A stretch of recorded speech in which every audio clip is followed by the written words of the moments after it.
దేవుడు నీతిమంతుడని నిన్ను తీర్పు తీర్చిన తర్వాత నువ్వు పాపివాడిని నువ్వు ఎందుకు ఒప్పుకుంటున్నావు? అక్కడ మీ క్రియలు పెట్టే కదా, మీ క్రియలు పెట్టే కదా, మీ క్రియలు పెట్టాయి కదా. నిజానికి మీ క్రియలు ఫలం చూపించట్లేదు, మీ క్రియలు మారట్లేదు. నీ క్రియలు మారాలంటే ఏం చేయాలి? దేవుడు యొక్క శక్తి, హోలీ స్పిరిట్, పరిశుద్ధ ఆత్మ దేవుడు మాత్రమే నేను పరిశుద్ధంగా మార్చగలగాలి. ఏమేన్? ఆత్మ సంబంధమైన బోధ ఏది? కృపాబోధ. ధర్మశాస్త్ర మాస సంబంధమైనది కాదు. పరిశుద్ధాత్మ దానికి వ్యతిరేకంగా.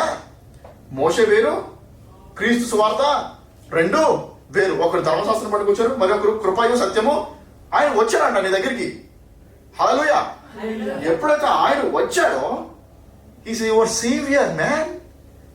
God is your saviour. మోషే నేను ఏం చేస్తాడు? తప్పు చేసి ఏం చేస్తాడు? రాయి పట్టుకొని వీడు తప్పు చేస్తాడు, వెళ్ళి కొట్టని చెప్తాడు. But grace and truth came personally.